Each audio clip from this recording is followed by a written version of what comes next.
Quero te convidar a abrir sua Bíblia em 1 Coríntios, capítulo 11, do versículo 17 ao 34.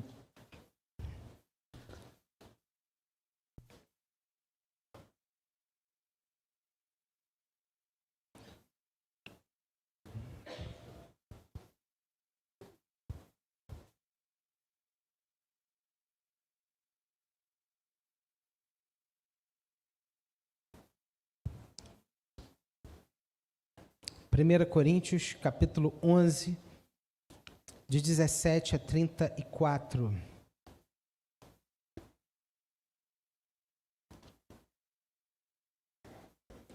Primeira Coríntios, capítulo 11, de 17 a 34.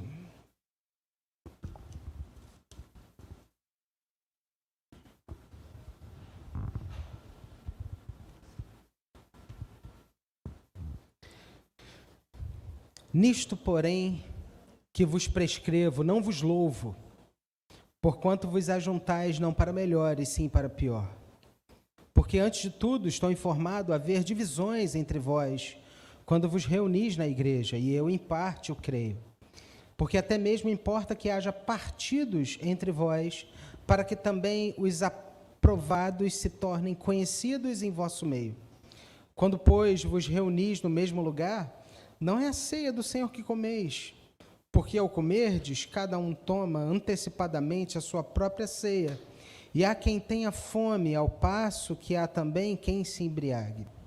Não tendes, porventura, casas onde comer e beber, ou menosprezais a igreja de Deus, e envergonhais os que nada têm? Que vos direi? Louvar-vos-ei?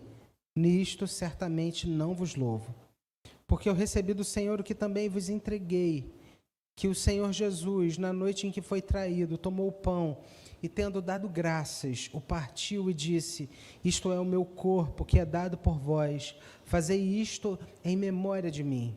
Por semelhante modo, depois de haver ceado, tomou também o cálice, dizendo: este cálice é a nova aliança no meu sangue. Fazei isto todas as vezes que o beberdes, em memória de mim. Porque todas as vezes que comerdes este pão e beberdes o cálice, anunciais a morte do Senhor até que ele venha. Por isso, aquele que comer o pão ou beber o cálice do Senhor indignamente, será réu do corpo e do sangue do Senhor. Examine-se, pois, o homem a si mesmo, e assim coma do pão e beba do cálice. Pois quem come e bebe sem discernir o corpo, come e bebe juízo para si. Eis a razão porque há entre vós muitos fracos e doentes, e não poucos os que dormem. Porque se nós julgássemos a nós mesmos, não seríamos julgados, mas quando julgados, somos disciplinados pelo Senhor, para não sermos condenados com o mundo. Assim, pois, irmãos meus, quando vos reunis para comer, esperai uns pelos outros. Se alguém tem fome, come em casa, a fim de não vos reunirdes para juízo. Quanto às demais coisas, eu as ordenarei quando for ter convosco.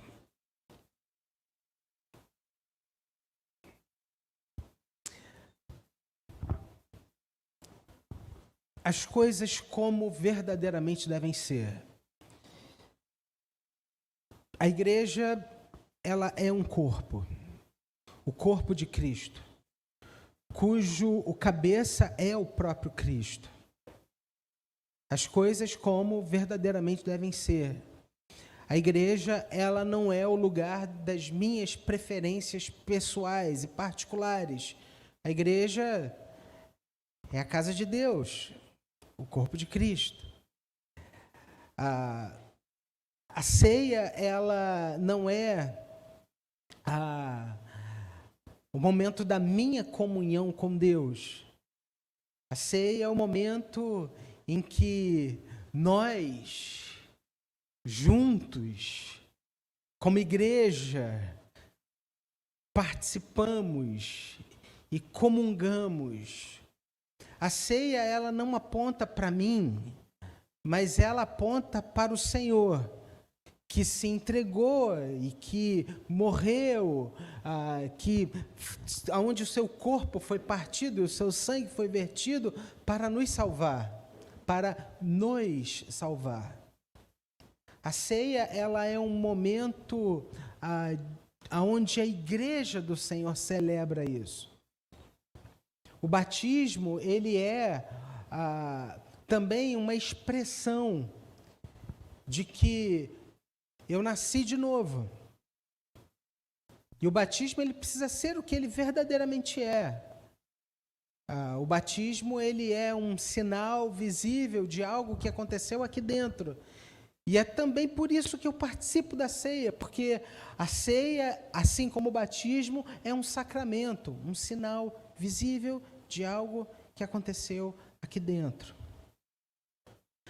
Acontece que a igreja e aquilo que o Senhor Jesus preconiza que façamos como igreja, muitas vezes acaba sendo influenciado pelo meu jeito de querer fazer as coisas. E isso é um problema sério e grave, porque a igreja tem um Senhor. O Senhor da igreja é o Senhor Jesus. E Ele nos ensina como fazer. Vou dar um exemplo. Batismo. Aquelas pessoas que nasceram de novo. Aquelas pessoas que tiveram um encontro com Jesus. Aquelas pessoas que creem em Jesus como único e suficiente Salvador, essas pessoas podem e devem passar pelo batismo. Assim como vemos na Bíblia também, pais que entregam seus filhos para serem consagrados ao batismo, porque o batismo, ele tem dois significados à luz da Escritura. O batismo, ele significa um novo nascimento, mas o batismo também significa aliança. A grande questão é que nós, muitas vezes, olhamos para o batismo e, nessa época instagramável, o batismo virou um evento. O batismo virou um show pirotécnico. Isso mostra como nós, muitas vezes, temos feito das coisas de Deus da nossa própria vontade, da nossa própria maneira. Nós queremos que seja algo fantástico, pirotécnico, inesquecível, quando, na verdade, o batismo é um sinal de algo que aconteceu aqui dentro e que eu falo para você, que é meu irmão e minha irmã, eu também nasci de novo, eu também posso fazer parte dessa comunidade de discípulos, porque eu fui lavado e remido pelo sangue do Cordeiro. Isso é o batismo. Eu morri para uma velha vida, para uma vida de pecado, e eu renasci para Deus. Isso é o batismo. Só que muitas vezes a gente quer fazer as coisas à nossa maneira. A ceia. O texto diz aqui em Corinto, e aí a configuração da igreja naquele tempo era um pouco diferente, do que é hoje. Naquele tempo as pessoas não se reuniam numa igreja estruturada como somos nós, mas eles num cenáculo tinham um encontro e num determinado momento eles celebravam a ceia. O que acontecia? Não havia uma junta diaconal que preparava a ceia como era aqui, mas cada um trazia da sua casa. Um trazia um frango. Não vou falar muito, senão você vai querer almoçar logo, né, gente, para cá. Mas um trazia, né, uma carne assada, outro trazia frutas. Os mais pobrezinhos traziam o que, gente? Uma farinha. Isso. Era o que podia trazer. os mais abastados traziam lagosta. É isso mesmo. E aí o que acontecia?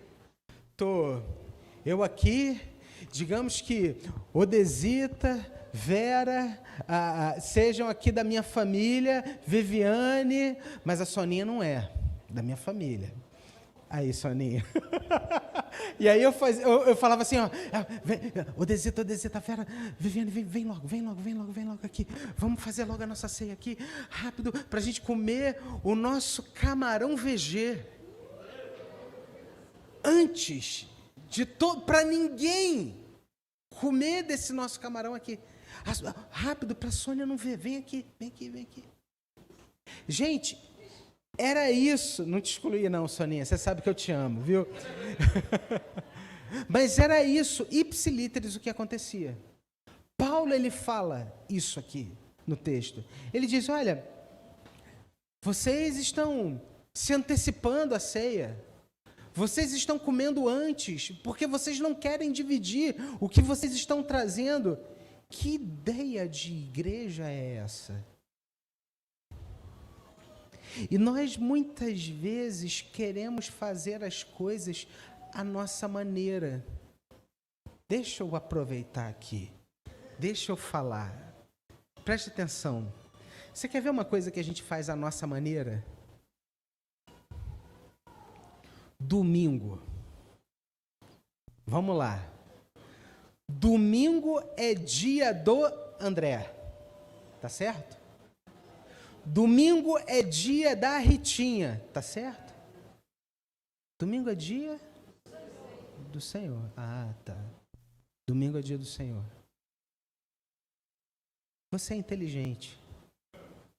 Você já entendeu. Eu sei. Eu vou dizer uma coisa para você, vou confessar um pecado. O dia que a minha cama e o meu travesseiro estão mais quentinhos e aconchegantes é no domingo. Rapaz, parece que no domingo a minha cama, ela me envolve. E parece que no domingo é o dia da semana que eu acordo mais cansado e mais tentado. Hoje não. Hoje eu vou ficar na cama. Mas domingo não é o meu dia. Se você veio hoje na escola bíblica, a gente estudou hoje aqui sobre a criação. Lemos Gênesis 1, 2 e 3. Começamos um estudo sobre a queda, que vai acontecer ao longo de todo esse mês. E a gente viu que Deus, quando criou o mundo no 7º dia, Ele descansou. Domingo é o dia do descanso, é o dia do Senhor. Por isso que a gente precisa alinhar a nossa agenda. Por isso que quando aqueles nossos amigos nos convidam para o domingo, e isso me chama muita atenção. Porque os seus amigos que te chamam no domingo para fazer outras coisas e você vai, eles não são aqueles que quando você chama, vêm à igreja com você. Mas é interessante, né? Que quando eles chamam você para alguma coisa, você vai. Mas quantos deles já vieram à igreja com você? Já parou para pensar nisso? Domingo é o dia do Senhor. E o texto, ele mostra para nós aqui, à luz da palavra, e Paulo fala a respeito da ceia, sobre o que é a ceia para nós. E a ceia apresenta 4 verdades que tocam a nossa vida, porque aqueles irmãos de Corinto tinham um entendimento completamente equivocado da ceia. Em primeiro lugar, a ceia, ela nos ensina a olhar para o lugar certo. E Paulo fala, em primeiro lugar, que a gente precisa entender que quando nós celebramos a ceia, nós não olhamos para as nossas necessidades pessoais, nós não olhamos para as nossas preferências, nós não olhamos para o nosso grupinho. Não. A ceia nos mostra para onde nós verdadeiramente devemos olhar. Em primeiro lugar, ceia é tempo de olharmos para trás. Olha o que ele fala aqui no versículo 26. Porque todas as vezes que comerdes este pão e beberdes o cálice, anunciais a morte do Senhor. Nós celebramos a ceia olhando para trás, nos lembrando da morte de Cristo, a cruz de Cristo, que é o centro da mensagem cristã, que é o lugar onde Cristo completou a sua obra, se entregando por nós, aonde Cristo completou ali a mensagem do Evangelho, aonde Ele morreu a nossa morte para que nós tivéssemos a vida, porque não há Evangelho sem cruz, não há boa notícia sem cruz, não há uma notícia de salvação sem cruz, não existiria uma igreja cristã se não houvesse a cruz. Por isso que todas as vezes que a gente participa da ceia, nós precisamos nos lembrar aquilo que Cristo fez por nós. Porque se Cristo não tivesse morrido e ressuscitado, vã seria a nossa fé. Porque todas as vezes que comerdes este pão e beberdes o cálice, vocês anunciam a morte do Senhor. Mas em segundo lugar, a ceia, ela nos ensina também que a gente precisa olhar para frente. Se em primeiro lugar eu olho para trás, a ceia também, ela me ensina a olhar para frente. Olha o que ele diz aqui no versículo 26. Anunciais a morte do Senhor até que Ele venha. Jesus Cristo vai voltar. Como diz aquela música, Cristo vem me buscar, para o céu me levará, o Cordeiro prometido voltará. Vamos para o refrão. Oh, glória, aleluia, Maranata, vem Jesus. Sou liberto pelo sangue dessa cruz. É isso, irmãos. Jesus Cristo voltará para levar a sua igreja. Quando a gente celebra a ceia, nós nos lembramos daquilo que ele mesmo disse. Haverá um dia em que nós celebraremos com Ele, porque Ele vai voltar para nos levar. Nós estamos aqui de passagem, e o que temos aqui, nada que está aqui conosco nós levaremos, tudo ficará, porque nós estamos aqui de passagem. Seu carro você não levará, suas roupas você não levará, seus bens, tudo isso ficará. E é por isso que você precisa entender que Jesus é o Senhor da sua vida, e porque Ele é o Senhor, um dia Ele te levará para que você viva eternamente com o Pai. A ceia nos ensina isso. Mas a ceia também nos mostra um terceiro lugar, para onde eu e você devemos olhar. O versículo 28 diz: examine-se, pois, o homem a si mesmo, e assim coma do pão e beba do cálice. A ceia me ensina a olhar para dentro, para o meu coração. Examine-se, pois, o homem a si mesmo. Não somos juízes dos outros. Eu não tenho que olhar para a vida do outro.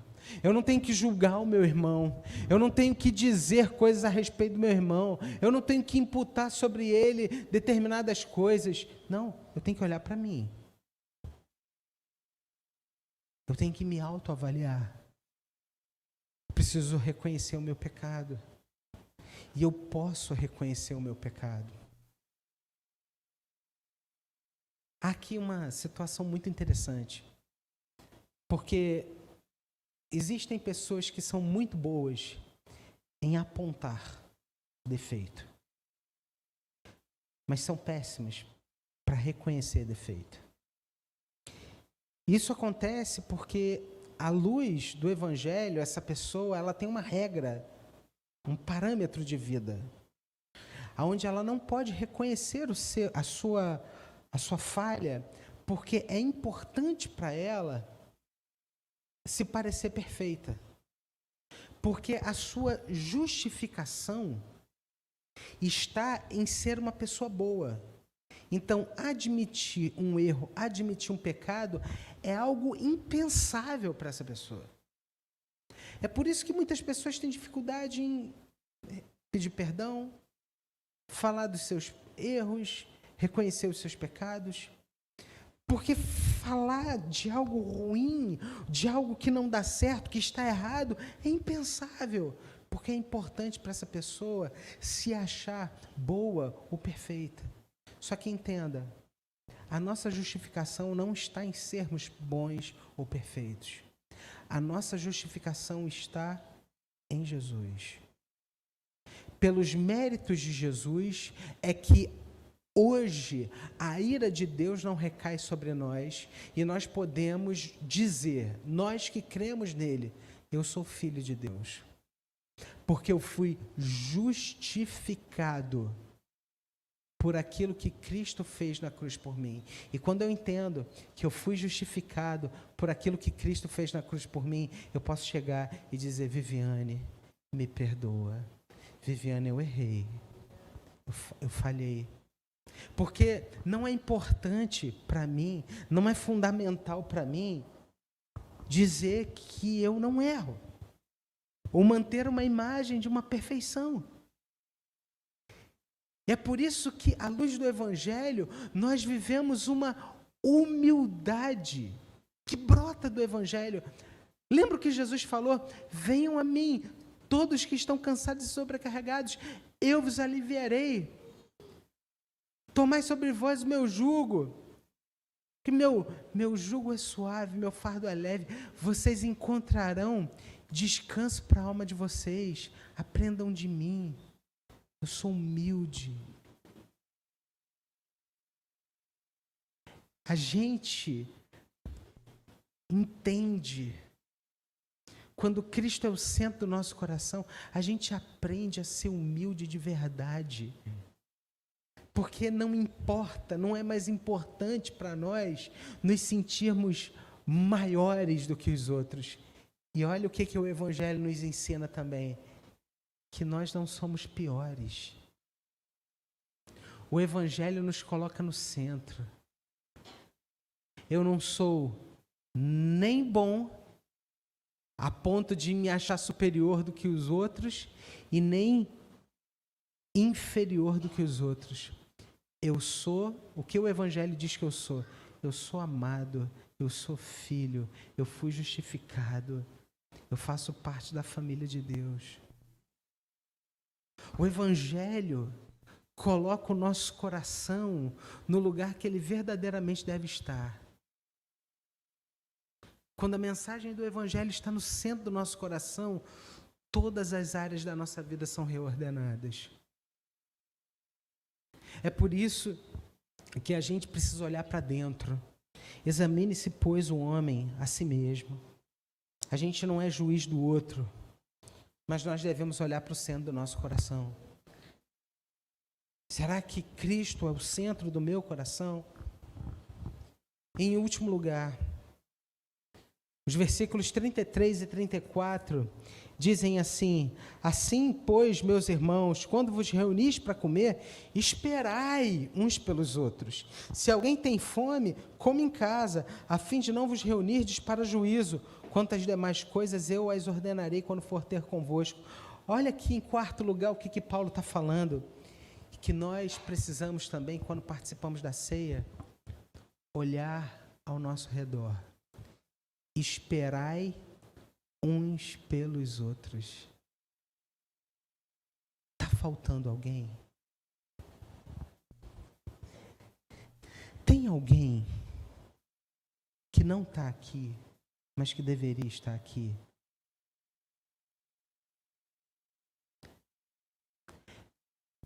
É muito fácil, se a gente tinha uma pessoa que cantava no coral e não canta mais, a gente olhar para a Viviane e dizer assim, pô, é culpa da Viviane, a pessoa não está mais cantando no coral. Às vezes, uma pessoa que não está mais na igreja, a gente olha e fala assim, é culpa do pastor. Mas sabe o que é mais interessante? É que a mesma responsabilidade que eu tenho, exatamente isso, você tem também. Porque nós somos irmãos. As nossas responsabilidades diante de Deus são as mesmas. Aqui, ó, é a mesma palavra que nós temos. E nós precisamos amar uns aos outros. Isso aqui não está assim, ó, o pastor precisa amar mais os outros. Não, nós temos que amar uns aos outros. Nós temos que nos doar uns aos outros. Nós temos que cuidar uns dos outros. Nós temos que esperar uns pelos outros. Quando um membro sofre, não é o pastor que sofre. A Bíblia diz que todos sofrem. Será que nós não deixamos algumas pessoas para trás? Porque nós estávamos mais preocupados com as nossas necessidades? Será que nós... Lembra daquele filme Esqueceram de Mim? Quando os pais saem numa viagem de Natal e naquela correria esqueceram o filho em casa, esqueceram no aeroporto. Ah, irmãos, é triste quando a igreja é uma representação daquele filme. A gente não pode esquecer ninguém para trás. Esperai uns pelos outros. Deixa eu dizer uma coisa aqui muito séria para você. Isso eu tenho aprendido a duras penas no ministério. Quando a Bíblia fala sobre esperar uns pelos outros, é que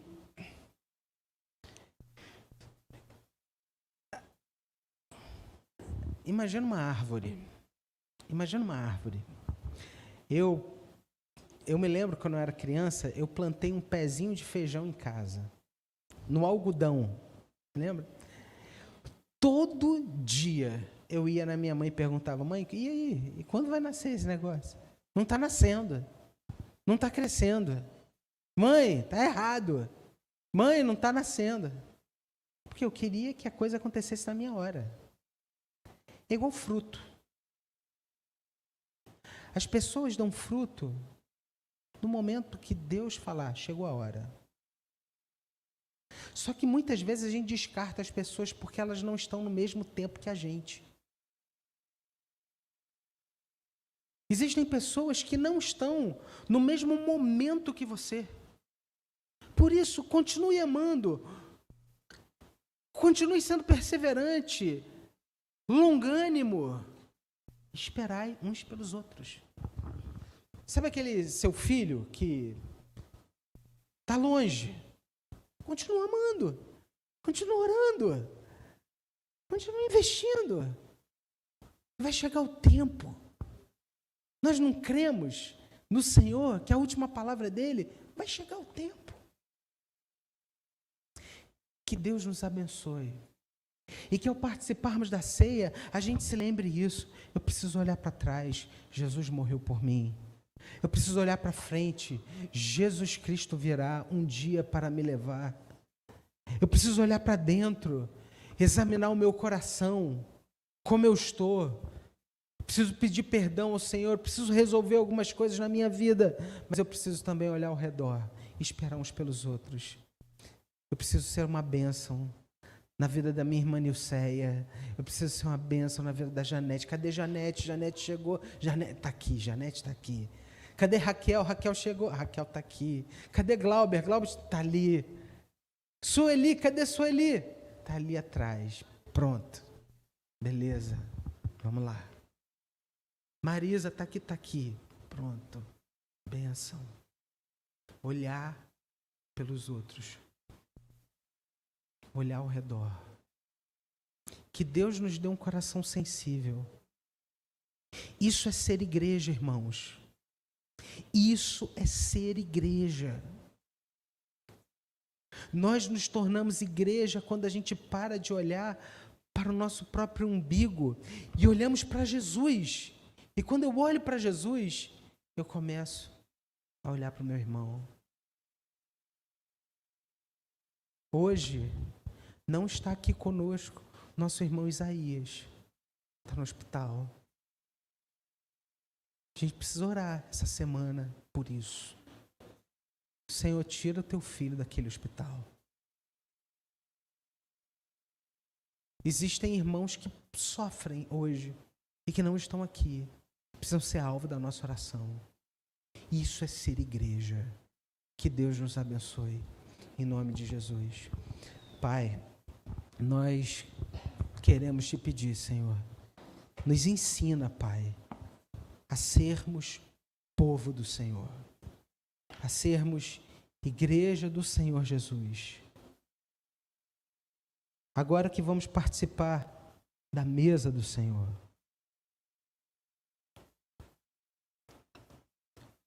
molda o nosso coração, trabalha a nossa vida e cumpre em nós o teu querer. Em nome de Jesus. Amém.